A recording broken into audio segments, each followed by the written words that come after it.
of the Enrichment Academy, in which the speaker series is brought to you by. We are very excited to have the speaker series up and running for our program, and we've had a great time running that.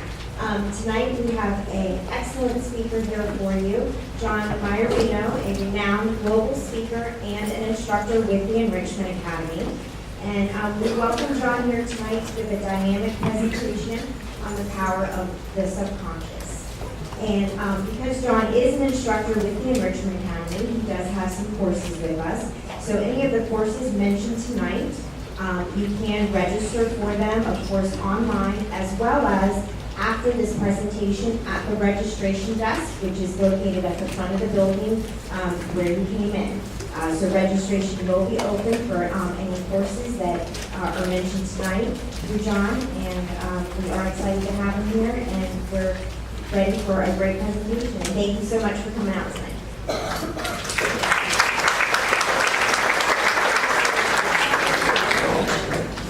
Thank you.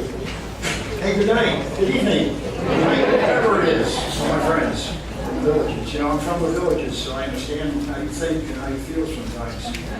Been here about 10 years. Came down with my ex-wife, said, there's a place in the villages I think we ought to retire to. And I said, tell me about it. She said, the only thing I can tell you is that there's about 1 million people dancing in the street overdosing drug every night.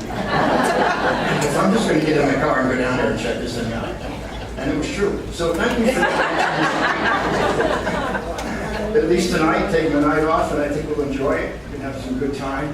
I went to get my own ticket because my daughter's out here. Hello, honey. And I thought I'd get her a ticket. I had to pay for it. Don't worry about it. I went to the counter, and up to the counter, the lady, somebody, I said, I want a ticket for John Marino's thing on the 27th. And she was up, she goes, you're that guy. And I said, I'm not in the pillow business.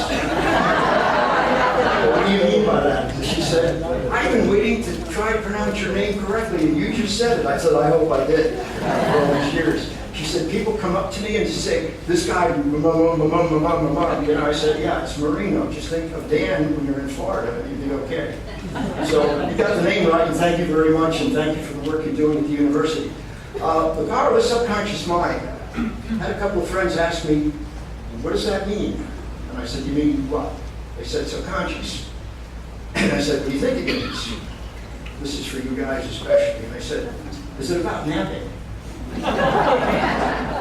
Does that mean the conscious is in between naps and the subconscious is during the nap? I'm going, he said. And I said, okay, so you want to know more about napping and the power of napping? That's why all you guys are here tonight. It's the number 2 biggest exercise in the village, it's napping. Well, napping has a little bit to do with it, and it has a lot to do with what happens when you're asleep. So I think you'll find it entertaining and interesting to get into that. A couple of credits. The Doctor of the Power of the Subconscious Mind comes to us from Joseph Murphy. He's got a double PhD, divinity, and as well as a PhD in psychology, and toured the world about 50 years ago, and I mean the world. He moved from Dublin, settled in the United States, got his first degree here at the university, and then decided to take trips, and went around the world, and he found out a little bit about, education, but an awful lot about religion and how the Buddhists would think and how the Muslims would think and Hindus would think and everything else. And he began to put it all together, and he said the commonality is in the soul and in the mind. He said, and that's what he did a study on and his thesis on, and he came back and he wrote the book on the power of the subconscious. So when he got his divinity degree, he began to look at the divinity as a way of looking at the Bible and the Quran and everything else to see where's the truth in that as it relates to the science, because he's a psychologist. And he began to study the brain and the mind, how people think and what happens, began to reflect back into what has been said over the many, many centuries about, the science of the soul, or the science of thinking, and how it relates to your life. And that's when he wrote this bestseller book, and it's been the bestseller for 25 years. It's not out of print. I actually bought my copy in Dubai a year ago when I wanted to get more and more evidence on who he is and how he thought, because I've been teaching the science of the brain for 7 years. I studied also under Dr. Di Lozona, right? A little Italian friend of mine. Actually, she's the one over here, and she's a professor at Stanford and also at Harvard. And she's a world-class scholar on the nature of happiness and how the brain is used and how the mind is used to pursue happiness in your life. So I studied under her and got indoctrinated, and also she and I became good friends, and I said, do you mind if I take this to the field and give people an education on your books on the science of happiness as it relates to the psychology, positive psychology, and also, getting into the mind that we had over here from Dr. Murphy. So I put the two together, got her authority to do it, got her okay, and got indoctrinated into her work too, and also her work on emotional intelligence. That's the two courses I teach here. And so we've got a lot of happy people out there right now, right? Taking these courses, I know there's one over here, right? 3 times you took the course, right? He's an attorney, you had to take it 3 times, right? Finally got it, right? So when you put a lot of this work together, the whole evidence and the work I've done over here on the brain with Dr. Frank and others at the Wellness Center on how we map brains and look at brains and we associate, what's going on in people's lives with how their brains are working, I decided that this is an excellent subject to teach on that not many people know about. For one thing, it's only 5 or 6 years old in many cases. That means the breakthroughs that we've had on the brain, the breakthroughs we've had on the mind, and a lot of the scientific evidence is really starting to come out only in the past 5 to 7 years. So the degrees that I got way back 30 and 40 years ago, they don't count anymore. They're already obsolete. What you learn in the last 5 years and 10 years in this science of brain is really the most thrilling and great evidence about how things are going today.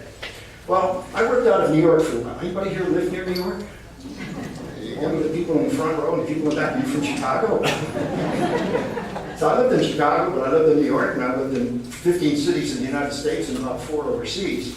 And the interesting thing is when I used to go to the city every day as a worker, like everybody else, I'd stop at a Jewish deli in New York City, have my bagel, and I'd overhear people talking and talking and talking. Always talking about the same thing every day. And what they were talking about, they'd be bunched around the table, they'd be seniors, at that time I wasn't.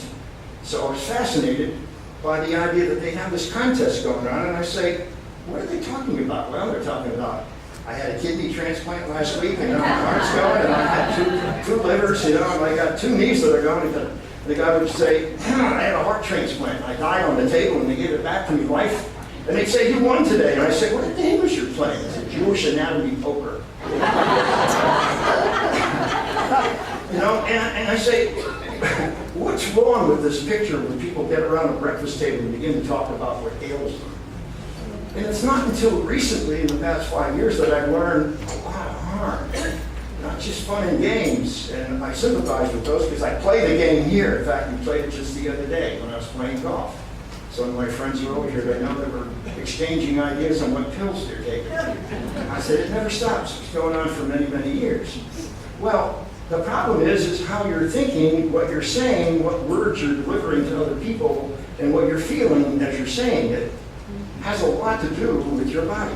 It has a lot to do with the harm in your body, the nature of what your body accepts as truth and not, and what goes on in your body in order to give you longer life, actually, or cut your life based on what it hears and what you're saying. So you can actually add, and you can say this in a scientific way, 10 to 12 years of your life if you're thinking, okay, and saying the right things, okay? And that's fundamentally the truth because they've done studies now. And a lot of the studies we did from Harvard and from the Mayo Clinic and others talking about years and years of history by following people about how they live and how they think and what happens to their bodies later. All of that will be fundamentally covered in this program this morning. I like to sing once in a while in the villages. Nobody wants to hear me, so I do it on my own. And one of the songs I love to do is I Can Only Imagine. Anybody ever hear that song? Oh, yeah. Great song, right? I Can Only Imagine. Great movie, great song. And I wonder why I empty out room after room when I go to sing it, but just imagine for a moment, and only imagine, healing very serious diseases by your faith alone, just by what you're thinking. And the next morning waking up and all of a sudden you're healed. Thousands, if not millions of times that has happened in this world, okay? Losing weight just by believing you are, that's a big one, isn't it? If you believe you're losing weight, you lose weight. How can that be? What's going on here, right? How about living longer and healthier just by retraining your mind? And the best one, guys, hitting the golf shot further and straighter than you ever did in your life, simply by thinking differently. That's the power of the subconscious, and guess what? You have that power no matter what age you're at today. You have that power. It's a God-given power that we're all given, and we don't realize we have it. That's time we begin to tap into it at any age. Powerful effects of the mind over the body and the amazing effects of placebo. We've all heard of the word placebo. It means what? I will please. Say something and it's pleasing and turns out to happen. Okay? We have lots of evidence that go back actually centuries about how this came to be. And we're going to see a video on it shortly about how widespread this is in the world and how it's become a medical, clinical, actually adjacent to all the medicine you might be taking. The placebo effect is now used in medical practices. It has been all over the world. It's now becoming more commonplace in the United States. Okay? We're going to show you the evidence on that, but what really goes on in the mind that makes your body heal is the incredible breakthrough that we have. So let's sit back, get your popcorn out, and watch a little video on this for the next 10 minutes. The interaction of our thoughts with the physical material world is of huge interest today, garnering increasing attention by academics around the world. Despite a wealth of scientific data showing that one can influence the other, and even more evidence proving that certain emotional states can lead to chronic illness, many who work in mainstream medicine remain entirely ignorant of these concepts. Perhaps this is why more and more people are gravitating towards alternative forms of medicine. As Gareth Cook from Scientific American points out, a growing body of scientific research suggests that our mind can play an important role in healing our body, or in staying healthy in the first place. There are now several lines of research suggesting that our mental perception of the world constantly informs and guides our immune system in a way that makes us better able to respond to future threats. That was a sort of aha moment for me, where the idea of an entwined mind and body suddenly made more scientific sense than an ephemeral consciousness that's somehow separated from our physical selves. When it comes to learning about the mind-body connection and its relationship to our health, it can be difficult to choose a starting place amongst the vast and growing body of research. One of the best places to start, however, is the placebo effect, which demonstrates that the mind can create physiological changes in the body. Neuroscientist Fabrizio Benedetti explains, there isn't just one placebo effect, but many. Placebo painkillers can trigger the release of natural pain-relieving chemicals called endorphins. Patients with Parkinson's disease respond to placebos with a flood of dopamine. Fake oxygen given to someone at altitude has been shown to cut levels of neurotransmitters called prostaglandins, which dilate blood vessels, among other things, and are responsible for many of the symptoms of altitude sickness. The placebo effect is so wondrous because it unlocks the power of the mind. The biological changes observed in the body after administration of a placebo are not triggered by the placebo itself, but rather by our mind, by our perception, by our psychological response to these fake treatments. Despite intriguing results, research into the placebo effect has been limited. So far, only a few model systems have been investigated, like pain, depression, and Parkinson's. But there is much more to be learned. One thing, however, does remain clear, and that is that we can change our biology simply by changing what we believe to be true. In his book, The Biology of Belief, Dr. Bruce Lipton persuasively argues for further research into this untapped resource within ourselves. The placebo effect should be the subject of major funded research efforts. If medical researchers could figure out how to leverage the placebo effect, they would hand doctors an efficient, energy-based, side-effect-free tool to treat disease. Energy healers say they already have such tools, but I am a scientist. And I believe the more we know about science of the placebo, the better we'll be able to use it in a clinical setting. Let's take a look at a few more interesting studies that warrant further investigation into the matter. One great one is a Baylor School of Medicine study published in the New England Journal of Medicine in 2002. It looked at surgery for patients with severe and debilitating knee pain. Many surgeons know there is no placebo effect in surgery, or so most of them believe. The patients were divided into 3 groups. The surgeons shaved the damaged cartilage in the knee of one group. For the second group, they flushed out the knee joint, removing all of the material believed to be causing inflammation. Both of these processes are the standard surgeries for people who have severely arthritic knees. The third group received a fake surgery. The patients were only sedated and tricked into believing they had had the knee surgery. Doctors simply made the incisions and splashed salt water on the knee as they would in normal surgery. They then sewed up the incisions like the real thing, and the process was complete. All 3 groups then went through the same rehab process with astonishing results. The placebo group improved just as much as the other 2 groups who had surgery. Dr. Mosley, the surgeon involved in the study, made a bold comment, emphasizing that his skill as a surgeon had no benefit on these patients, and that the entire benefit of surgery for osteoarthritis of the knee was a placebo effect. Another very interesting example of a placebo technique used in medicine comes from researchers in Seattle who have developed a virtual reality landscape known as Snow World. In the game, the participant flies around inside an ice canyon, shooting snowballs at other characters, theoretically distracting them from the pain of their physical body. Gareth Cook from Scientific American reports on his experience trying the game. It's meant to work as a painkiller. The idea is that the brain has a limited capacity for attention, so if the ice canyon commands that attention, there is less capacity left over for experiencing pain. When I tried Snow World, the researchers used a heated box to simulate a burn to my foot. It was quite painful outside of the game, but once I was immersed, I had so much fun I barely noticed it.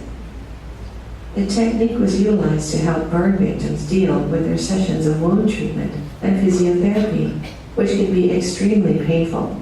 In trials, researchers discovered that undergoing these therapy sessions while immersed in Snow World lessened patients' pain by 15 to 40%.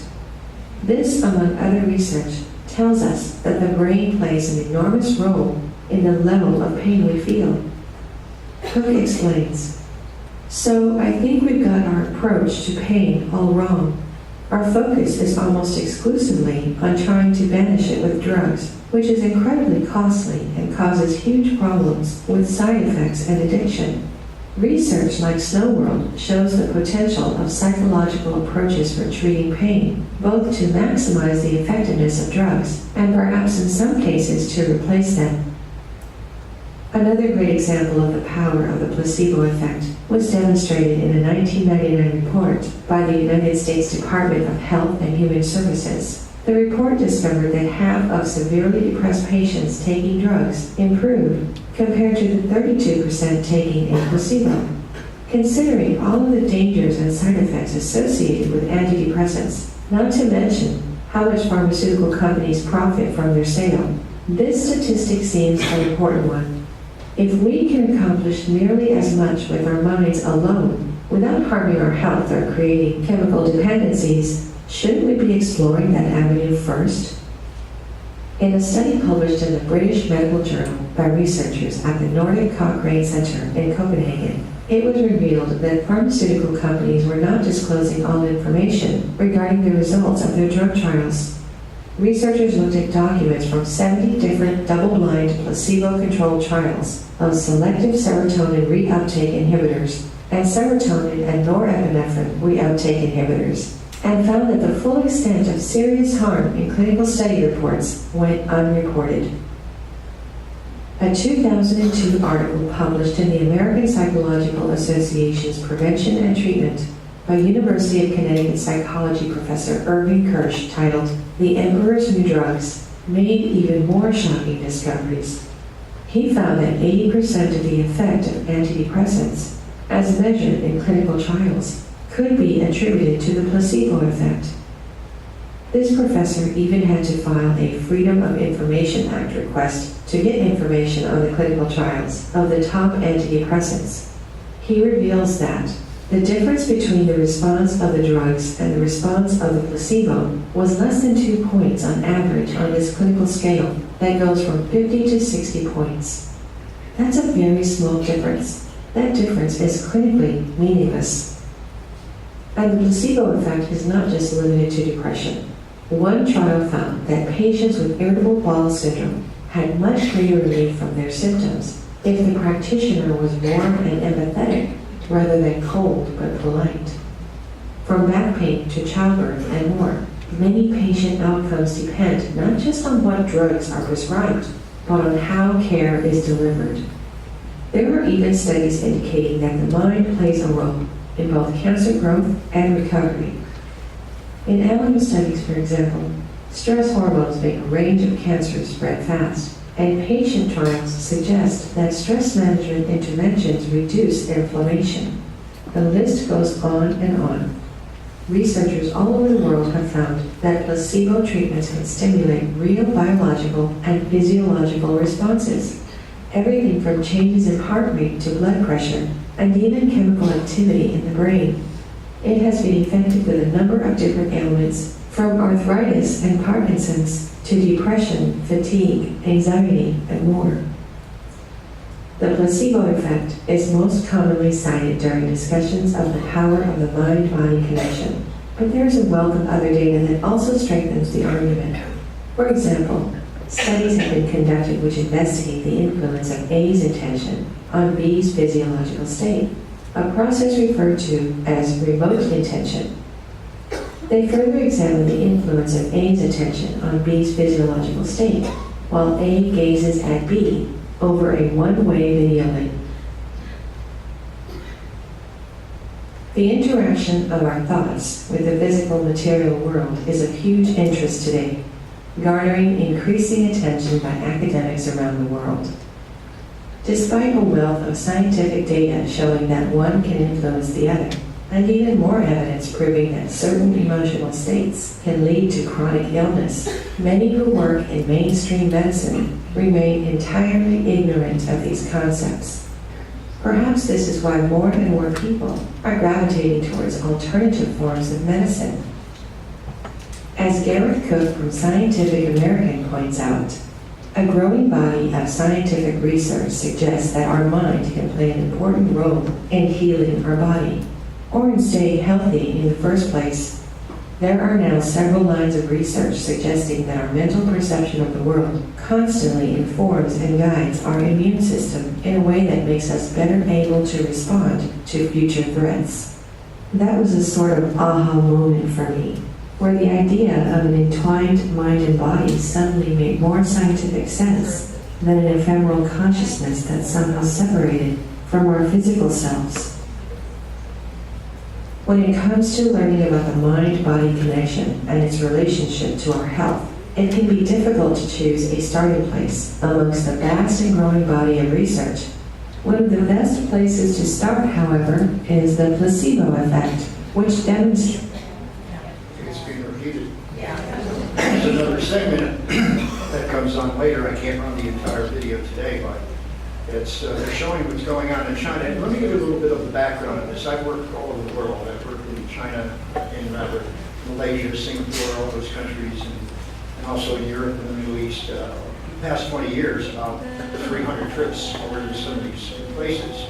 And you learn a lot more when you sit down with the culture and understand how do they get people well, what kind of medication do they use, what is their culture like, how do they get that, even their religion. And you find out a lot of interesting things that a lot of us don't know in this country, because only 5% of Americans ever leave America for a foreign nation. Did you know that? 5%? All of you have already, right? If you're not, you're going tomorrow. And you find out that the Eastern religions and the Eastern science and the Eastern medication and some of those countries out there are far more advanced when it comes to longevity and it comes to healing. We're 37th in the world in healthcare, 39th in longevity. But we think we got it made here because we spend more money. Not true. When you go over there, you learn that they have learned the science of what goes on in the mind and the body and the connection thereof, and the spiritual things and all about Buddha and everything, and you realize they're living 100 years or longer, and we're not. So there's something to that. In the U.S., mostly in the medicine, it's called Newtonian, and that means if you've got a body and I can see it, I can fix it. I can go in there and take out something, and I can put something else in there. Unbeknown to us, in many cases, if you take out something in our body, it changes the entire structure of the body. Everything interrelates. We're totally integrated. We weren't built to take something out and put something different in. And what you're going to learn a little bit tonight is how horrific that can be in some cases, okay? So when you look at the vast world, placebo has been going on for many years. And the effect of the science of the mind over the body has been a healing treatment in many, many countries.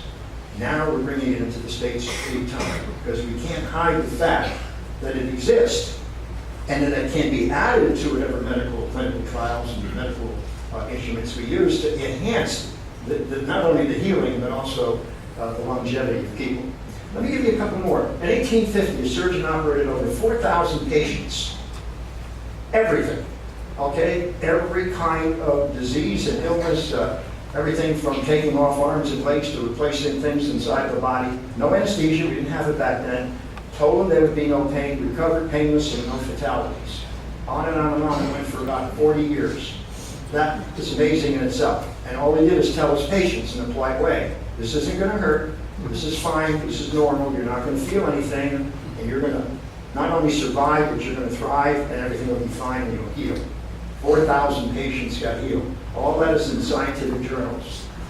Let me give a more recent one. In the 40s, World War II soldiers who wounded in battle that had no morphine. It ran out in a great battle. And the doctor there remembered back what happened here from his scientific background. And he said, let me apply some water and salt, okay? A little sugar and water, and inject that into people and tell them it's morphine. And it was working the same way. Okay, people were over their pain, soldiers survived and everything until totally took their pain away. There was no morphine, but they thought there was, and so they got well, okay?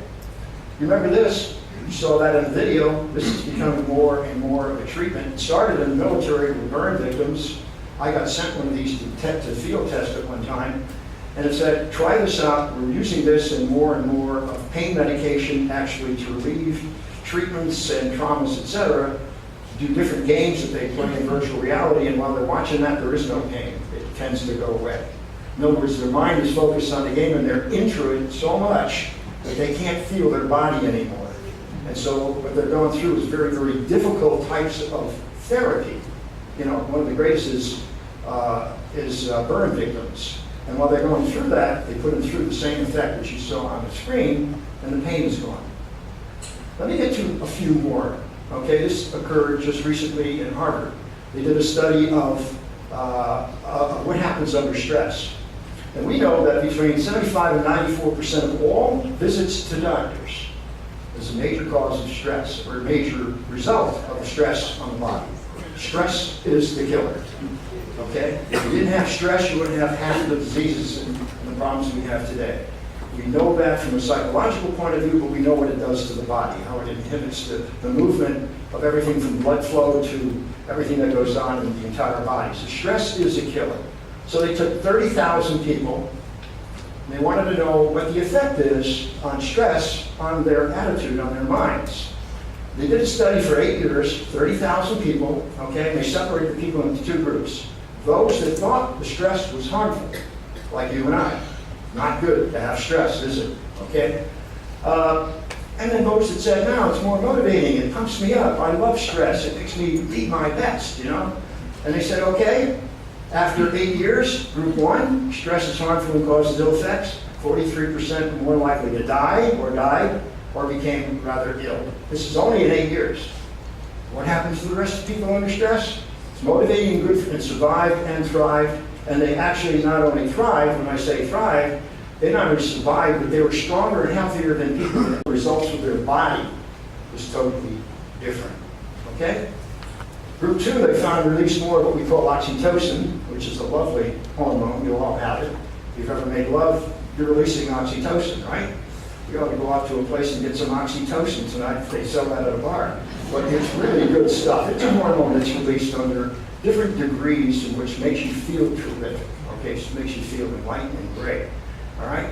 They were releasing that in their brains based on what they thought about the stress factors, and they were releasing more of the cortisols that were very dangerous to the body. So yes, based on their thoughts, they're releasing different kinds of hormones into the body.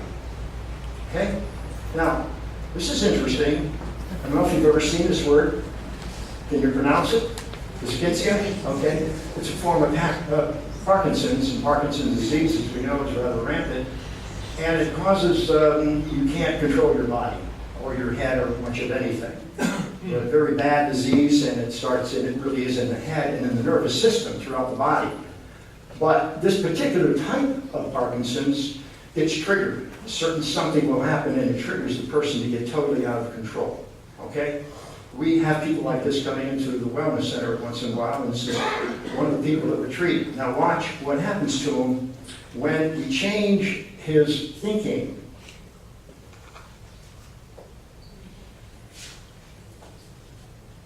Can't control.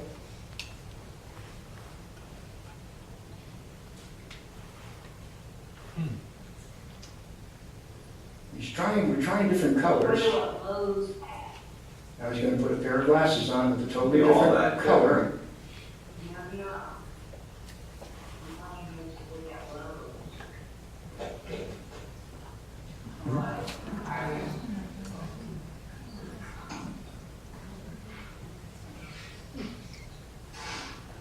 Okay, now we'll try a different color. And see, what we're saying is you change the input, you change what they're seeing and what they're thinking because of what they're seeing, the visual, and you change the output, which is how they begin to move their body. Because the brain is what moves the body. Change what's going on in the brain, and you change the movement of the body. Just an experiment to show you that he's not healed, but it shows you the amazing power of changing what people think about and see to what their body tends to do. And what I'm trying to do for you is to make that connection very clear that what you're thinking is affecting everything in your body. It's a biological connection in your body. One of the other things we do with patients is if they've got something wrong with a leg or an arm and they can't move it, we put them in front of a mirror and we say, move your leg. And we ask them to move their opposite leg, and they go shaking the leg like this or something. We say, okay, are you okay? Is your leg okay? And they say, yeah, but it's my left leg that's injured. And they say, no, based on the mirror, we reversed it. You just moved the injury, you moved your injured leg or arm that you said you couldn't move. And again, what are we saying? We're not trying to fool patients, but we're saying, wait a minute. So you're saying it's in my head? We're saying if you put in your head that you can do something, your body will behave what your head is telling you. You believe it's injured, it's injured. You believe it can't move, it'll move. It's not that simple, but it is in many ways, okay? Because we've done this often. There's maids. Took 40 maids that all wanted to lose weight. So we said, okay, let's take 20 of those maids and tell them, just those 20, what weight they're losing with every chore they do. And we'll do it for 3 months. 40 of them divided into 2 20s. Okay? No difference. Don't do a thing to try to lose weight. Just keep doing your work. But these 20 maids were told, this is a list of the chores that you do and the weight you lose because of those chores. Okay? 3 months later, every maid lost an average of 3.5 pounds. Just by thinking they're losing weight while they're doing the same thing. Are you beginning to get the connection? There's a power in the subconscious mind that does amazing things for your body. Okay? Now, one of the things she said has a lot to do with the clothes they wear, you know, the kindness of the caretaker. I talked to a doctor, I worked with him last week doing another kind of seminar, and he said, this is very true. He was wearing black. And he said, sometimes I have to wear ties and shirts because I talk to certain patients, but I always know that if I miss my coat, he said, it changes them. He said there's a major effect on the placebo based on the color that I wear. And the kindness. Talk about, bedside manner, how important that is. The thoughts that go into your head from a doctor who you feel confident in and trust, okay, was up 24%. So not only do the color of the pills make a difference in the placebo, if it's red, if it's blue, if it's green, they think it's for their head or for their body based on the color, and they know it'll work because it's the right color. Also, the clothing of the doctor will work too. 24% increase in placebo effect, which means they get over the illness that much faster, just based on the treatment by the doctor. Isn't that amazing? Okay? Okay, black is okay for ushers, by the way. No problem back there. This is not for you guys. And I can wear it too, right? Okay. Is there anything in sports for you, right? All right, great athletes acknowledge that 60 to 90% of their success has to do with the mind. Okay?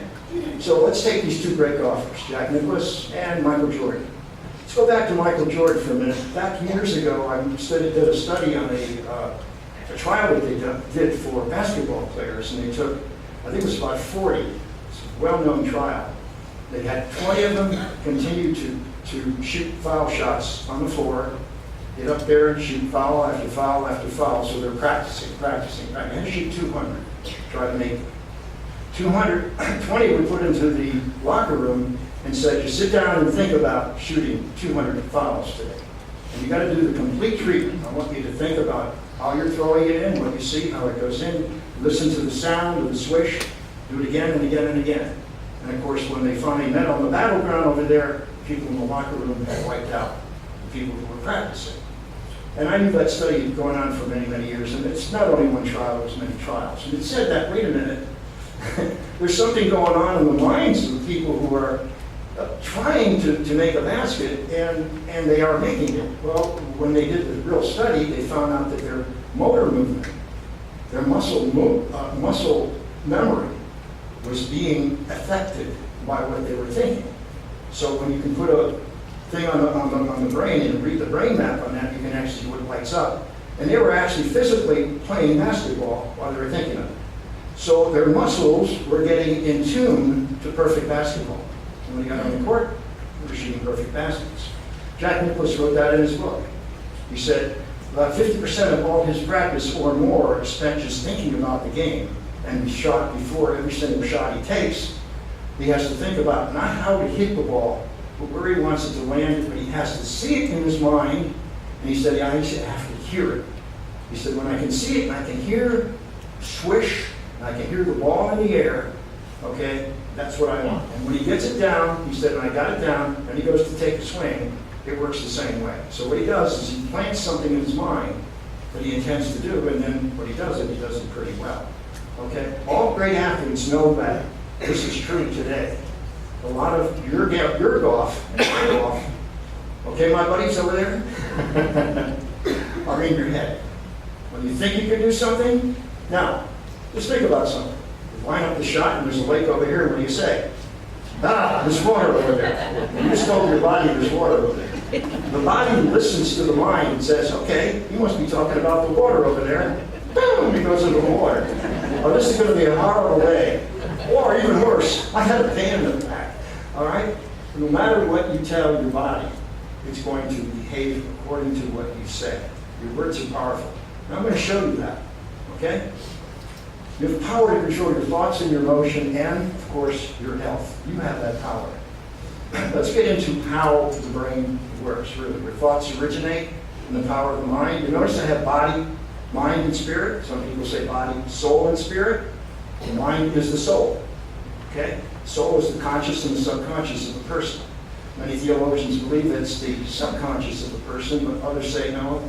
There's a duality over here that the mind really is the soul, but it's split. Soul is split. Part of what is conscious and part of what is unconscious. We're going to look at both. But certainly the body over here, and a lot of people don't quite understand that, this is where the brain is. So your brain is in your body, isn't it? Right? Not in your mind, it's in your body. Okay? So what we want to show you is the effect of the mind working with the brain and where the spirit comes in to move you. And what happens to your body when all three come together. And this is true in all three great religions. So where do thoughts originate? The mind is the soul, conscious and subconscious. That's called duality of the mind. Very popular today. Conscious mind creates a thought and therefore makes decisions. Okay? Thoughts are real physical things that drive your subconscious, by the way, which affects the brain to take action. Okay? So the subconscious is driving the brain to say, here's what I want you to do. Okay? But the conscious tells it what to do. That's number one. Number three, where does the spirit come in? It's also called a super consciousness in many books. Spirit influences the mind, also known as the super consciousness. Let me see where all these three tend to fit in. Okay? The spirit's role has been called the counselor, the influencer, the comforter. And it's funny when I go to Saudi Arabia and present something like this because they have a little different words to use, but then they kind of get it. And they said, oh, we've been calling it this. You're right, it's called that. And I finally convinced them that maybe the Bible's right too. Based on moral and ethical values learned, it has become your core belief system that drives or powers your behavior. Let me get into a little bit deeper into this. Where does your core belief reside? It resides in your heart, which has its own brain and has its own powers to influence thoughts. That's why it says believe with your heart, not believe with your brain. Now, what does this mean? Only about 8 or 10 years ago, we discovered that the brain actually has its own, the heart actually has its own brain. Believe it or not, there are neurons in the brain, about 40 billion or more, okay? I counted them one day.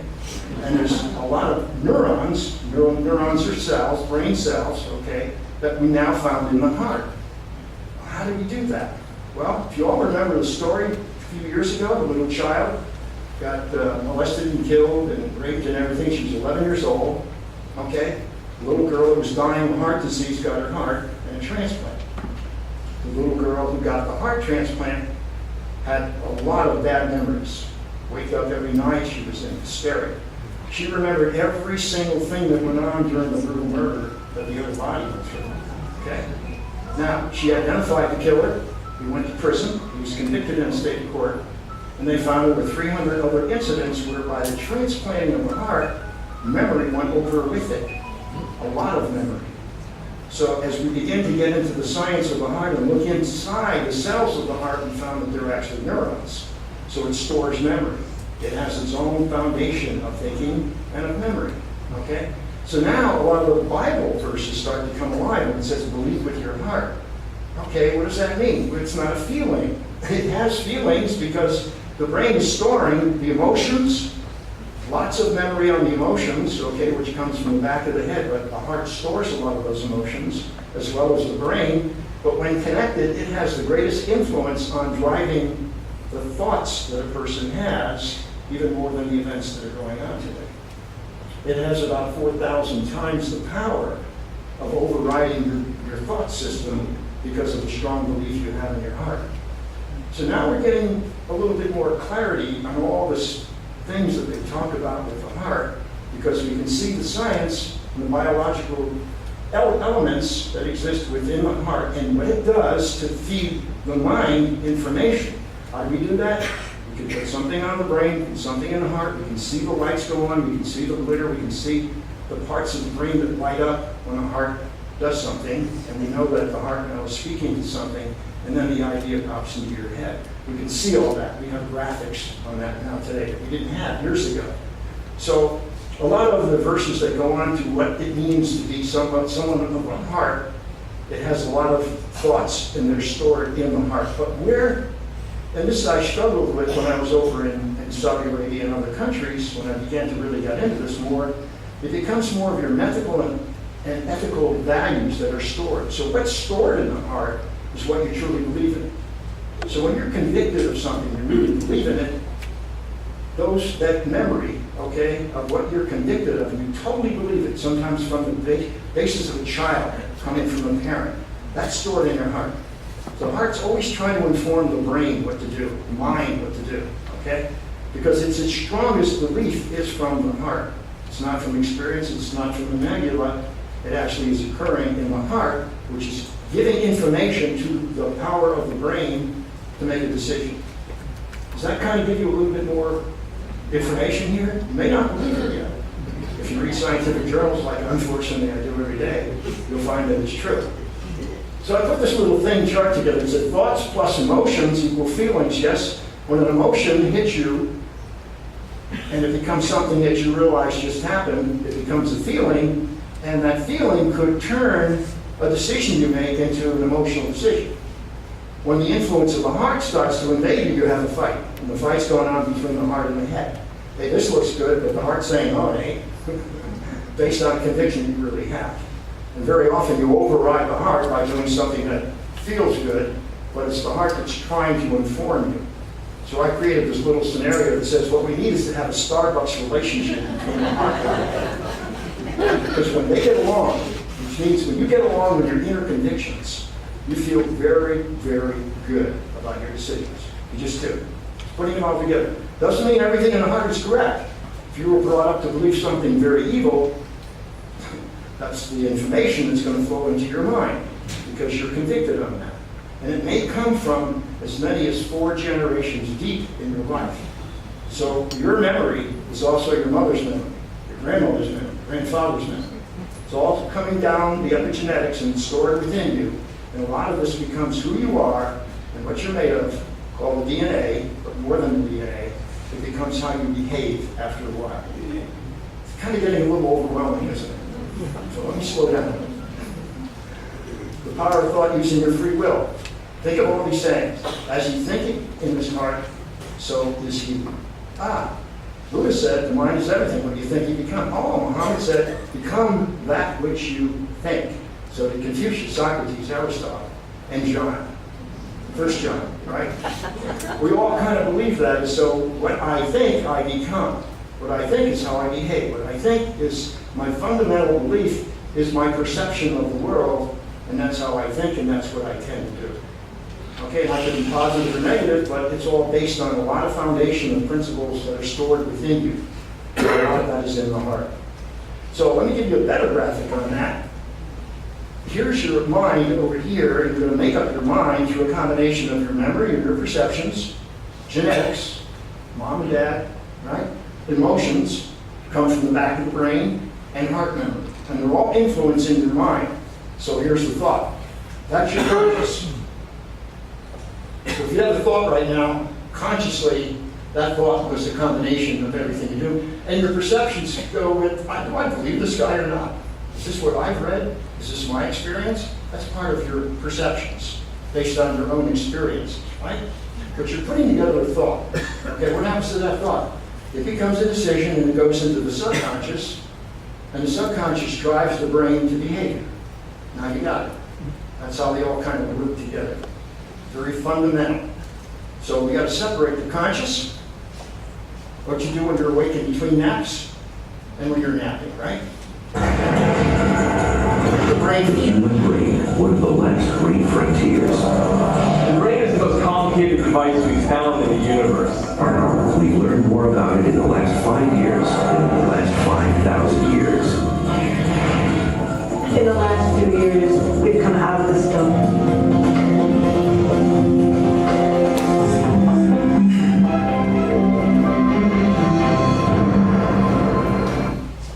Okay, many of you may have seen that on the Discovery Channel. The brain went on and on and on, and it finally showed you the decade of the brain. Now we understand the brain and its regions, and one very important part of the brain is that it has neuroplasticity. You may have heard the word. Hey, the brain grows, it molds, it changes right now while you're thinking. Every breath you take, your brain is changing. Every morsel of food you have, every digestion, your brain is changing. Every experience you've ever had, your brain is changing. The brain doesn't stay the same. It's different today when you walk out of here than when you walk in. Okay? Every single second of the day, the brain is reorganizing and changing based on your thought pattern, you're experiencing, what you're hearing, what you're feeling. It's constantly changing. Keep in mind that over thousands of years, hundreds in the more civilized worlds, we thought the brain was hardwired. It never changed. Okay? It's like, here's the brain. No, the brain's very fluid. And these little neurons, they get to attach to other neurons and they create new experiences in your life, which drives your skills and it drives your behavior. So you have the inherent ability to change your brain by what you're thinking. So number one, if the brain is changeable, and the brain is biology, it's not a science of thought here, it's not a spirit, it's real. You can touch your brain. Don't try it. Okay? So if this changes with thought patterns, what happens in the body to change with thought patterns that have very similar types of structure that the brain has? And that's the big breakthrough we have now. So the brain grows and changes with experience, right? You have to understand that this is real. Remember Dr. Carson did the operation on that little girl? No one ever knew she'd ever live again. She lost half her brain. Okay? And when she woke up from the operation, she was crying and wanted to speak to her mother, and she was hungry. And she's a wonderful young lady today, a little paralyzed on the right side, can't move it as much as her left side, but she was normal, she was a scholar, she was an athlete, she lost half her brain. The doctor performed another 15 of those surgeries on twins to separate them at birth when they had brains that were connected, and they all worked. So we know that children, the brain grows pretty fast. Adults, about my age, a little bit slower, right? But it still grows. Your brain changes every day and every night, mostly when you're asleep. Neurons grow in your brain more when you're under more of a rapid eye movement kind of sleep, REM sleep, a deep sleep. Not only is your brain working, constantly working, but working greater when you're asleep than it ever is when you're awake, because it doesn't have to form and perform all the functions of life. You're sleeping. Now the brain goes to work. It's one of the elements that Dr. Murphy is talking about, how you can change your life when you're asleep, based on what you put into your mind when you go to sleep. So this structure is changing constantly. I had one patient that lost a good part of her brain in an accident, and she's 78. And we're looking, I did a brain scan on her brain, and we saw what happened, we saw the damage and everything. We're working with her. 2 years later, doing her own hair, right? She's performing basic functions, she's smiling, she's even laughing, and she wanted to even dance at the center, but she couldn't walk. But she was out of the coma after 2 years, because we saw that her brain had neurons that could grow, and we encouraged them to grow. And it did. It began to grow. So this is a major part of what I'm talking about. If the brain can change, can the body, based on what you're thinking. Okay? So neuroplasticity. If you keep doing what you keep doing, you always get what you always got, right? You gotta think about that. What's the definition of insanity? Right? Keep doing what you're doing and expecting to see a different result. Ain't gonna work, right? Okay? So what we have to do is figure out how to go from this to what I really do want to happen. Means I have to change my thinking to change the results I get. Starts with changing your thinking, your thought pattern. And that means a lot in every part of life. Okay? So here's a little neuron, of which there are about 100 billion in your head. They all connect to other neurons, sometimes as many as 10,000 other neurons connected to one. And when they form a pattern, you've learned a skill, you've learned something new, okay, or you've got a habit, and that could be bad too. Now you're hardwired. It's hard to change habits, okay? It's hard to change things that are going wrong in your life. That's why my class is 8 weeks long, and every week we work on a different habit and different skills to try to change your brain pattern so that you're doing different things that you ever did before to become happier in your life. So this pattern goes on and on and on. Now, make sure we understand the connections, okay? So now let's get to the conscious and subconscious. Conscious mind, when you're awake, true. Your willpower, your short-term memory, your logical thinking. Decision makers, right up here. Right now, you're thinking in 2,000 instructions a second. Didn't think you could think that fast, did you? See, but you understand, you're consciously aware of the heat, the lights, what I'm saying, people around you, thinking about the food that you're not eating, maybe you want to eat, having that second beer, whatever you're thinking about, you're thinking, you're listening, you're watching, and you're experiencing. 2,000 thoughts a second run through your head. 90 billion thousand instructions are going on underneath you, because they're driving your body, every cell in your body, okay? So this is hard at work, doing what this tends to think about. It begins to inform here, and all of a sudden, this is where everything begins to take off. So look at this as the awake and the nap, right? We got that kind of in the villages a lot. All right, so break this down a little bit more for you. This is why it's called the duality of the mind, okay? It means the conscious mind is objective, it's guiding, it has knowledge, it's receiving information through the five senses, which is in the back of your spinal cord here, okay? Listening, hearing, smelling, tasting, etc. All comes from your spinal cord, delivered through the back of your brain. Emotions come first, then up here in the front of the brain, I have a thought. Okay, all that is the way in which we're constructed, all right? Down here in subconscious, it's subjective. It doesn't know right from wrong. It's inward, it's thinking of the body. It's the seat of emotions and memory. A little bit more on this. The conscious mind responds to stimulus that's going on because we have thoughts about our environment.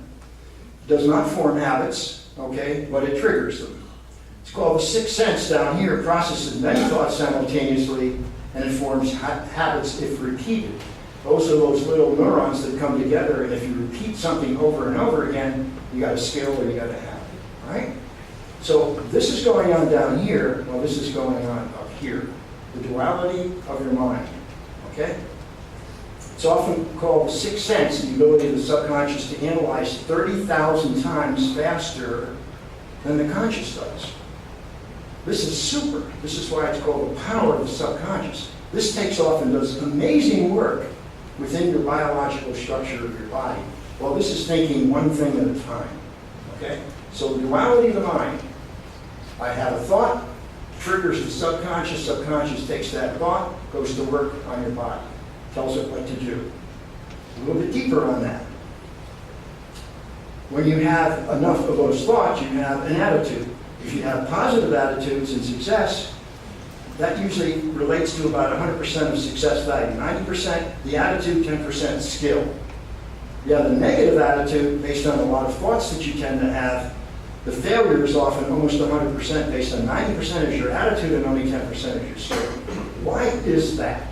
See, I'm a realist, not a positive or negative. Well, as soon as you're a negative person and you begin to have a lot of negative thoughts, you shut off your ability to be very creative, okay, very open to new ideas, a foundation for looking around and finding a way out, fixing something, overcoming something, developing something, achieving a goal. All comes because when you have an open mind, okay, you're open to all suggestions that are coming in. And it's telling the subconscious to go to work on what the creative side of you has and begin to develop something. If I have a mind that said, this ain't going to work, it shuts off your subconscious. It immediately shuts it down. Subconscious does not go to work on finding an answer to your prayers or your situation. It's just shut down. Because the subconscious listens to everything that the conscious tells it. I'll give you further illustration of that. The subconscious obeys every thought and word made by the conscious, whether they be deliberately chosen or automatically expressed. I have a pain in the neck. All of a sudden I got a pain in the neck. I didn't think about it, but oh, I got this pain, right? Oh, this guy gives me a pain in the neck, and then today I got a pain in the neck, right? Disease and good health, like circumstances, are rooted in thought. Your thought triggers the subconscious to go to work, no matter what it is, negative or positive. But it's going to go to work. It obeys everything you think about, okay? It's a little like whatever you plant in the soil, okay? It's like planting something, a seed in the soil. That's your mind, that's your conscious. And I plant something that's good, an herb, maybe that's good, right? I get back what I planted in the garden. If I plant poison in the garden, I get poison. The land doesn't care. The land is your subconscious. What you plant is from your conscious. So what you plant is what you think about. Now it's going in the soil. If I plant something bad, I get something bad. If I plant something good, I get something good. There's a law on that too. It's called what? Sowing and reaping. Whatever I plant, I get back. If you show love to people, you get love back. If you show hate to people, you get it back. Okay? It's the same in anything. It's the same in behavior, but it also has a lot to do with the way the subconscious tends to work. So I have to watch what I plant, because this will always happen. Think about anxiety. Anxiety is really fear in reality, isn't it? A lot of stress comes from we're anxious. okay? I get a little anxious about everything. Did I get anxious up here today? A little bit. I got a drink right over. No, I didn't. So, what happens to the body is the following. I get anxious. It occurs in my mind. It may not be real, but the body thinks it's fearful. It just told the subconscious, I think this will happen. The subconscious takes that anxiety and it goes to work as if you're having a fear attack. Panic attacks, they call them, or anything else, right? Your body gets very upset, very tense. You get very stressful, okay? Because the subconscious just heard in your mind you say, oh, what? This is going to be scary.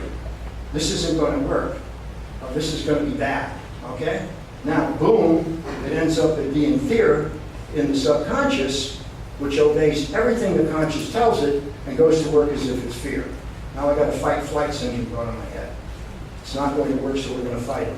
The subconscious cannot distinguish between what is real and what is imagined. Therefore, what you think will happen often does happen. What does that mean?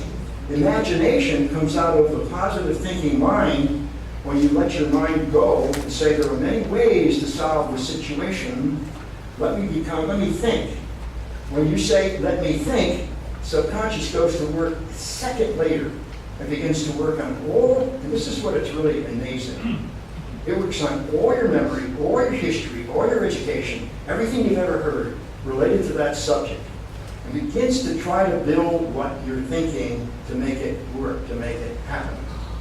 You can't do that in your conscious. Your subconscious takes over from your consciousness, and it goes to work on everything you've ever thought in your life. Did you know that everything you've ever thought in your life, ever did, every experience is stored in your brain? Every single one. You have trillions of storage areas in your brain. Everything you've ever had. You know how we found out? When they put an electrode on open brain surgery many years ago, on open brain surgery, and the patient said, I remember everything I did when I was 7. Everything I did when I was 10. Every single second. They relive the moment because it's stored there, because that's the way we store information. We just store it every day, every single experience you get. So what the subconscious is going to do, it's going to go to work and do things that you can't do in your open mind and begin to work on in your brain all the possibilities of what I could be doing. But it's also working on your biology. It's working on your biology. Remember, zero plasticity, okay, brain, zero, and you got plasticity of the nervous system too. So what my brain is doing is my body's beginning to work that way too. And that's how people get healed. I'm going to show you that as well, okay? So our genetics produces a predisposition to worry or survive. That's true, okay? And the reason we do, why did God build us this way? Survival. Walk through the jungle and you see a snake, what do? Pick it up and study it? Beat it to hell or you run out of there, right? Fight or flight. Okay? Survival is based on an instinct that you were born with to take everything and say, I'm going to look at it and study it. No, I'm going to survive. If I don't understand it, I'm getting out of there. Or I'm going to critically avoid it. Okay? That's called the amygdala, right back here in the back of the head. So genetics produces a predisposition to worry. Just because we had to survive in those days, right? We still have that same obsession. Because of our tendency over the past and worry about future, and a lot of that worry is on time alone right here in the villages. I know, I work with a lot of people here. It becomes a mental and a physical health consequence. And let me show you what happens. The neurotic fear and the effects of time that will be the cause of premature aging. Fear of old age can bring about physical and mental deterioration. So if we're worried about our age, and we keep talking about it, let's go back to the Jewish deli, what's going on in their heads? They're talking about, I'm deteriorating, I'm dying, I got this, I got that, taking 20 pills a day. You're getting old faster. Because the subconscious hears that, and it goes to work, and it says, uh-oh, fear, I'm going to go work on fear, and I'm going to make the body go into a stressful condition, and all of a sudden chaos begins to develop in your body. Put it all together. See, you got to see the connections that are going on here. Your thoughts trigger everything that happens within your body and your brain, and it changes the neurological structure, the real estate in your brain, but also the cells in your body. Okay? So, how do we control our thoughts? Good question. You were there. Is this a young woman or an old woman? I'm going to see an old woman. I'm going to see a young woman. Come on, the guys, raise your hands.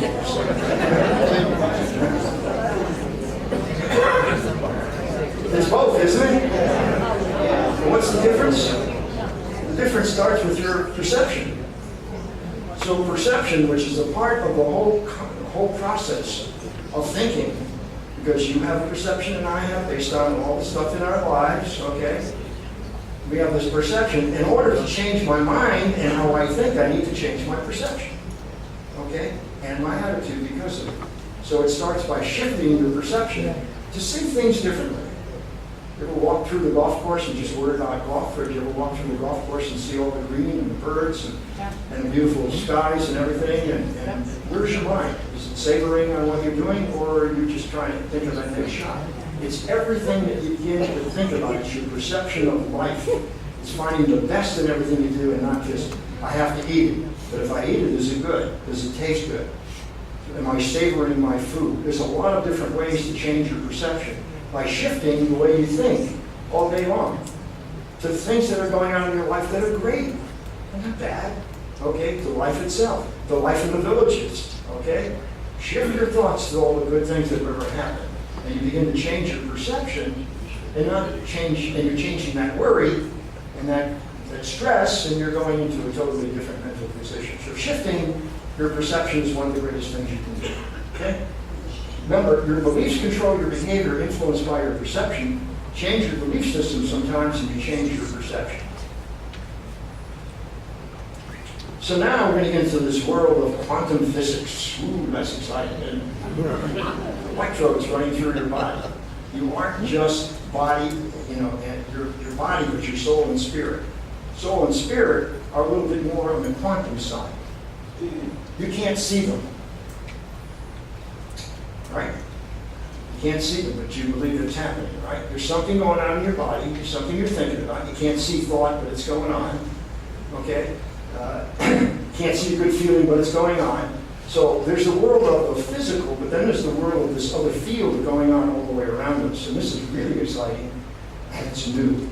When I say new, maybe 20, 30 years, we finally understood this whole magnetic signal that goes through us and through the earth. 12 degrees in internal medicine, endocrinology, and then I trained in neuroendocrinology, which is the study of brain chemistry. When I was training, we were looking at molecules that we called neuropeptides. Neuro because they're in the brain, peptides because they're proteins. It was an insight on the behalf of some of us who were doing this work that these molecules were molecules of emotion. So now, of course, we know oxytocin, dopamine, serotonin, opiates, endorphins, and hundreds of molecules mediate what's happening in our mind, connects to our biology through these molecules. So we can see there's a connection between what happens in this ephemeral realm that we call consciousness and biology. And the shift is immediate. So if I give you bad news and then I'll say, oh no, that's not true, it was actually good news, your biology will shift. And it wasn't easy for the medical establishment to accept that idea of the mind-body connection. But slowly over 30 years, we've learned much more. Currently, the two areas of interest that medicine has, one is neuroplasticity, which is how your habits of thinking, feeling, your personal relationships, your environment, how does that influence your biology, but your brain? You can rewire your brain literally by changing these habits. But now it's even more interesting, and that is that we have a new era where we're looking at how our genes regulate our biological destiny. And in the last 5 years, we've done even more. 90% of the cells in your body are not human cells, they are bacterial cells. They're in your skin, they're in your gut, and your gut sends messages to your brain, and the brain sends messages to the body, and your gut DNA speaks to the human DNA. So this is called the microbiome. Now, if you want to redefine genetics, we say the genome is not only your genetic makeup, but your microbiome, and something new, it's called epigenetics, how the environment, which means anything outside the cell, the chemical environment, but also our thoughts, our emotions, our feelings, our desires, influence the crosstalk between the epigenome, the microbiome, and the human genes. It's a whole different era now that's questioning everything that we knew about biological or genetic destiny. You can change the way your gene regulates your biology. Something that goes along with that that is rather new is that your DNA changes. Okay? They've taken DNA and they've tested it in laboratories, and they found that by the thinking of the person holding the DNA in a glass jar, they watched the markers in the DNA actually switch and change. And then they began to experiment with people doing the same thing. And what we've learned about the DNA, actually in the markers in the DNA, which you have trillions in your body, is that your attitude, your own experience, epigenetics, your own experience, epigenetics outside of the body coming in, thought, experience, can actually change the genetics or change the DNA markers in your body. Now, what that tells us is that you can overcome what? Genetics that you've inherited by changing your attitude, changing your perception, changing your life, changing your thinking. I don't have to inherit everything that I got from my mother or grandmother. I can decide I'm going to change that. Okay? Other people would say to me, that's the way my mother was. I used to say the same thing. It's the way she was. Okay? And therefore that's the way I am. It's no longer valid. Because now we're putting you on the spot saying, no, you have your own decision, and you can choose to change that if you change the habits that you've inherited to something different, because you have neuroplasticity, the ability to change. But the markers actually change, which is amazing. So what the epigenetics he's talking about is how the genes behave, what we call them get expressed. Turn on, turn off the markers, okay? Neuroplasticity is the ability for these brain cells to change. In organic matter, and this is the difference between the brain, now we're getting into the body, nervous tissue is endowed with an extraordinary degree of plasticity, which means that the biological compounds in your body, the nerves, okay, not in the brain but in the body, they have a tremendous degree of plasticity as well, like I said, as I open this, right?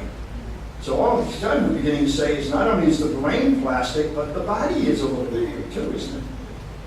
The genes in the body can change their expression by your thinking, your attitude, your lifestyle, and everything else, your experience. Your experiences, your perceptions, what you go about doing every day.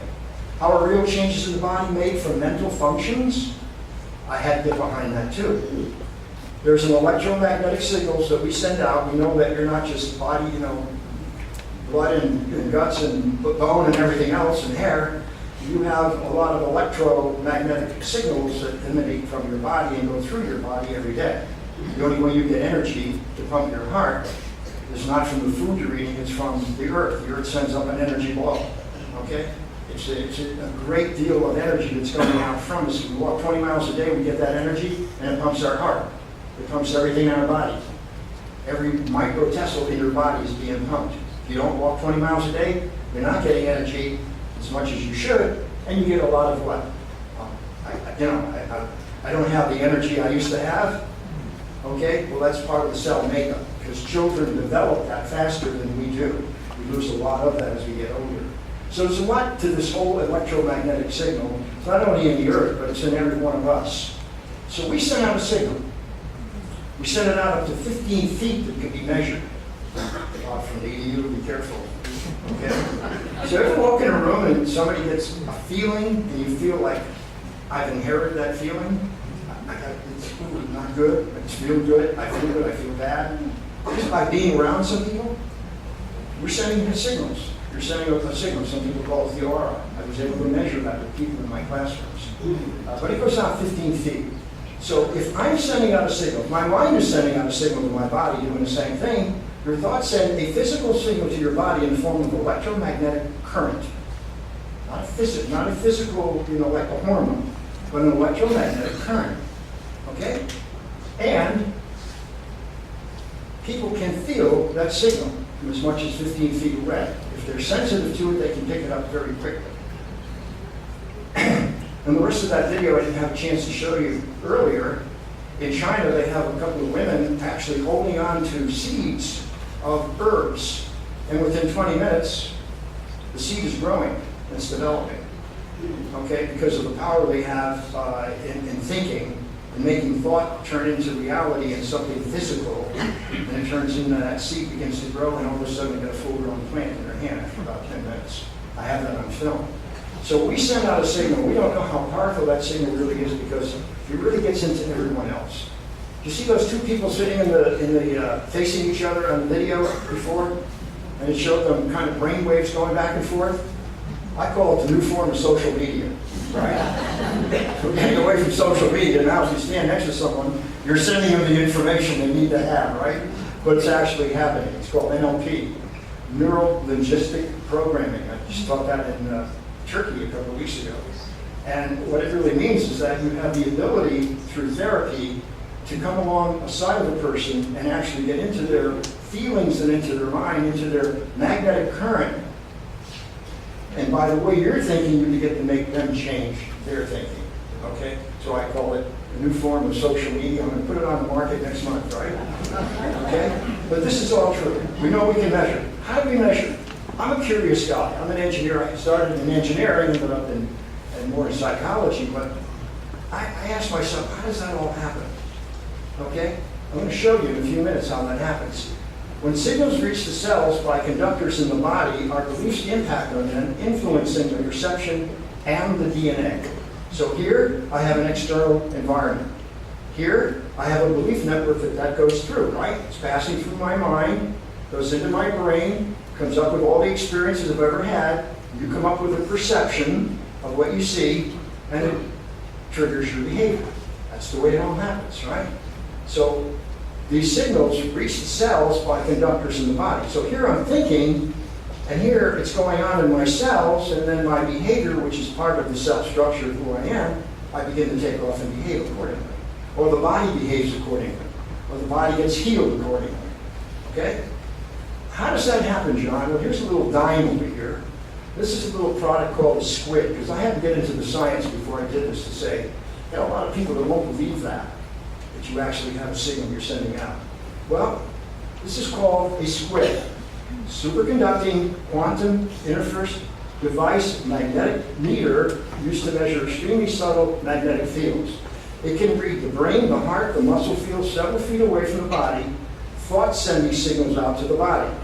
This is a little device that actually can read the signals coming from your mind and triggering that magnetic field so that we can see it now. And I've used this, or people have used it to measure the magnetic field when you go into your kitchen, turn on a microwave, it scares the heck out of you. Take a look at your cell phone, it will really scare. That's about 8,000 times greater than the message you're sending from your brain is coming from the signal in your phone. That's why you should never put it near your body or near your brain. So we can now see the signal, physically see the particles. That's all it's down to the atomic levels.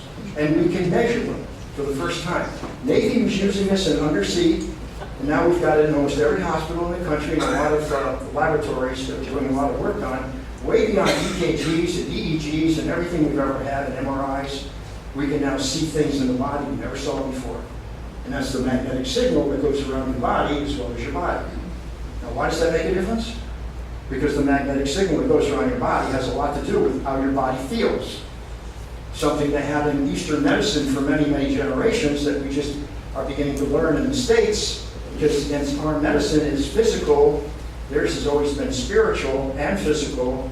So overseas they would understand that there's a physical combination of the human, but there's also a spiritual one. That triggers the body to certain reactions, okay? So now we put these things together, we're beginning to see how it works, and we're beginning to use it in hospitals, which is amazing. So your cells are influenced by your thoughts, and that's basically what he was saying.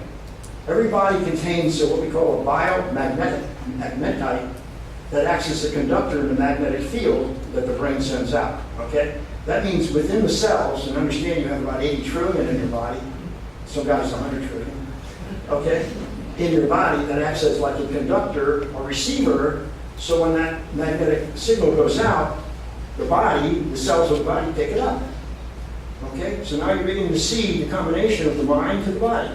There's a direct relationship here to what I'm thinking because there's actually a physical signal going into my body telling my cells what to do. Okay, so it's not just what the brain does.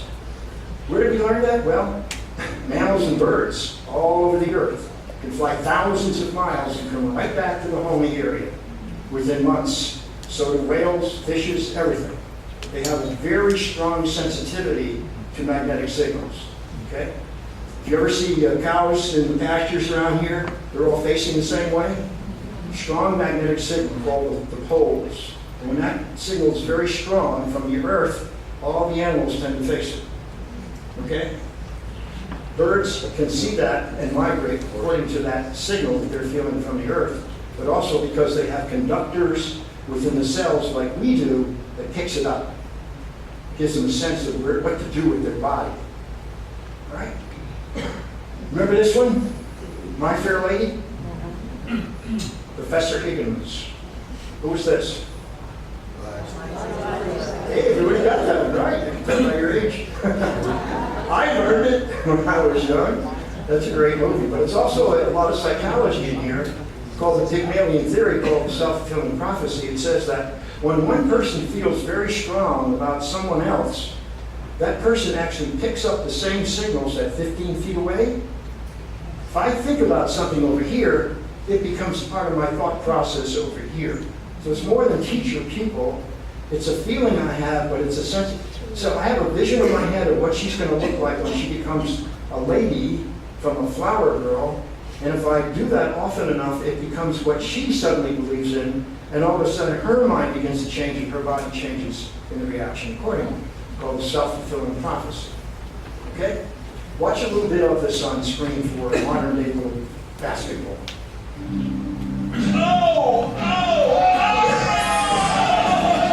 Wow. By making her think she sank those blindfolded shots, and by cheering and giving her positive reinforcement, it's almost like we hacked her self-confidence and got her to believe more in her natural abilities. She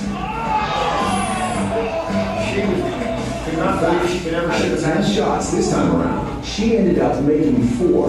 So they blindfolded her Quite an improvement. and told her every time she was One blindfolded, she of was our hitting a shot. volunteers was Now she already believes she good can at play basketball. basketball. Here's a guy that does play basketball. Let's see what happens to This him. guy's got game. He made a whopping 9 shots from the line. Think there's anything we could do to make him worse? Okay, so let's have you take one shot. All right? You think you can do it, guys? All right, Josh, let's give it a shot. 3, 2, 1.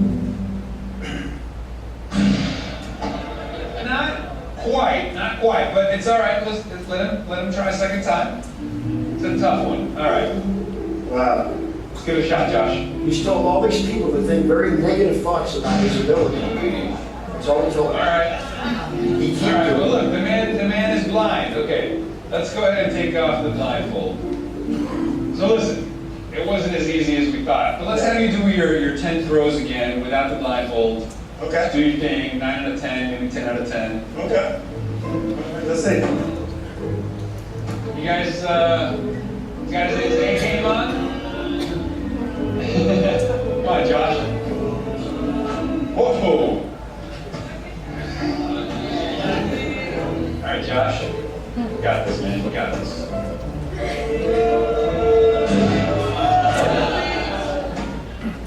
All right, that's 2.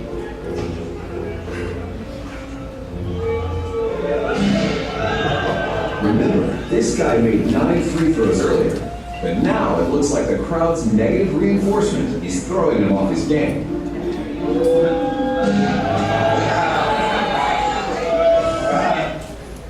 Self-fulfilling prophecy. While other people were thinking about him, he began to think the same way. And all of a sudden, he can't do it. That's That's that powerful, powerful magnetic signal that goes from one person to another. So the mind is not only informing your body, but can actually inform people around you about how you're feeling and what you're believing. And it has that much of a power. So what are the takeaways tonight? I like these takeaways. Right? How do I change my mind and live ever more in a different way? Well, first of all, great, you have a free will. And if you have a free will, think about something. You're as healthy as you think you are, as useful as you are, and as young as you are. Can you believe you're young? Why do they say it's just a number? It is just a number. I'm going to be 80 in a couple of years. It's just a number to me. I'm looking forward to my 100th birthday party, which I celebrated with some of my friends back there, already in their 90s, right? Because I don't believe you have to get old based on how you're thinking because everybody else is. You can think yourself young and be feeling young, and your body will relate to that and begin to rebuild the structure of your body that way too. Change your thoughts, change your life. In church, it actually teaches something called renew the mind, Romans 12, which means your whole life can change once you start by renewing your mind. Okay? Shift positive.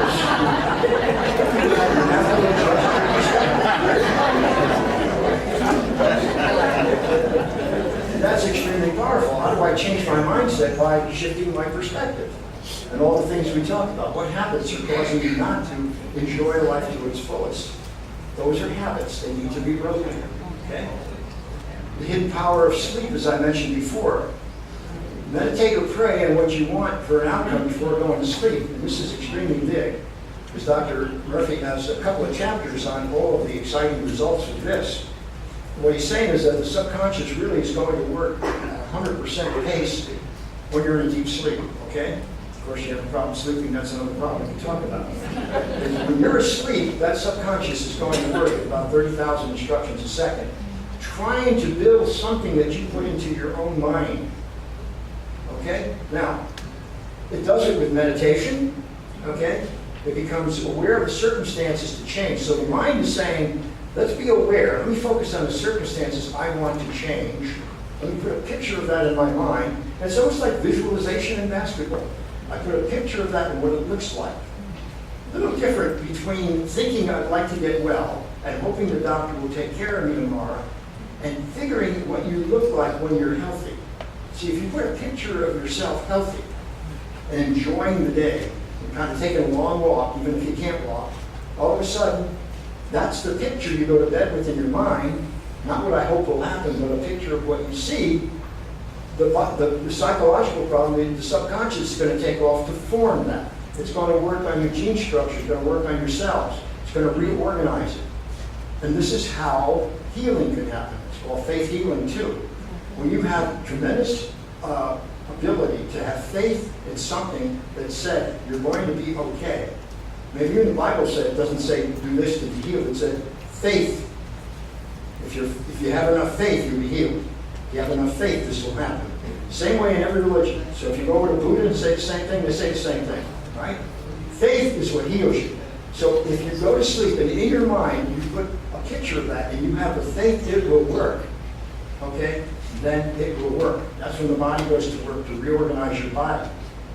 Thousands of people have been healed overnight by the exercise of meditation and sleep, by forming a clear picture and believing everything they believe that will happen. That's why prayer is powerful, because you got something even stronger behind you, but that's how it all happens in almost every religion. If you think about it, we've had faith healers in every religion, right? Right? You had medicine men, you had, people would touch something of iron, they would touch a picture, they would go to Lord's or whatever they did, and they believed with all their heart that it would happen, and it began to happen. So it's the faith that makes you well. So what I'm saying is this is a very powerful exercise that he's given us. He said meditate or pray, they're both the same, on what you want, but see it clearly, sleep on it, and wake up believing that happened. And it often will happen. Most often will happen. Take the worst situation in your life and see if it can be traversed, changed, according to how you're thinking about it, by seeing the outcome totally different. Do it daily until it happens. But you have to have the belief system in your heart that it will happen. And it will happen. Okay? Subconscious goes to work and your pictures happen. Write down also, great scientists, and books are full of them. It's unbelievable the things that I've read about. Some of the scientists have come out with a new discovery, a new pill, a new invention or something. They did it because during their sleep, they understood the power of this. They got up in the middle of the night. Sometimes they woke themselves up in the middle of the night by putting something on a little glass that would fall into the glass to wake them up as they hit the pillow. And as they were dreaming, they went back to the laboratory and discovered some of the greatest discoveries you've ever seen in history. Because the subconscious will give you the answer. Sometimes you wake up the next day and you don't remember. They would automatically wake themselves up to see what they were dreaming or seeing in their sleep. And they went down and they formed that great. Artists say the same thing, and all others do. What one of the modern day people say is, what I tend to do is when I get up in the morning, and I do this myself, put a little pad next to your bed. As soon as you get that sleepy out of it, write down what you think you were thinking about as you woke up. Because the subconscious is beginning to move forward information that you slept on the night before. It's beginning to give you that picture. It's beginning to make it happen. Solving a problem or something else. So sleeping is really where it begins to happen. Number 3, vision. 40% of your mind is used for vision. Whether a sport or a goal, write it down, keep visualizing as if it happened. Write down your own affirmations. Now, if I don't feel good about myself, write down little pieces of paper about what I think about myself or other people have said about me, and put it everywhere you can see it. Until you finally change the physiological condition of your brain to think that way, because I see it so often, and it becomes a habit within me. Now I feel pretty good about myself. It's the affirmations, but it's also the visualization of the affirmations that makes you change what you think about yourself. Okay? And expand your mind through physical exercise. Plenty of fresh oxygen, because the brain needs a lot of oxygen. Burns 20% of all the oxygen you need just in the brain. Outdoor fresh air, not indoors. Indoors has about 90,000 or 90 billion toxins right in this room. Okay? If you don't get that fresh air, you're not getting oxygen into your brain. Exercise for circulation, for a clearer mind, and walk, pickleball, or ride bikes, not golf carts. So don't pick this way to get around. Try to walk all you can, right? Walk, don't ride. And find something new to strengthen your brain by exercising some different way, right? And at our age, avoid alcohol. It's twice as lethal after 55 than it ever was when you were 40 or 30 or 20. You cannot process alcohol at our age like you did when you were young. So it goes directly to the brain and starts to destroy the brain. And that's what one of the killers tends to be. She's having a pretty good time though. Okay? Or you can attend my classes. Thrive the Pursuit of Happiness starts next week. I still have 12 seats left, and another one starts January the 3rd. And I'm also doing Emotional Intelligence on January 5th for 7 weeks. Okay? And then Thrive, the Pursuit of Happiness, we learn the habits that we're talking about.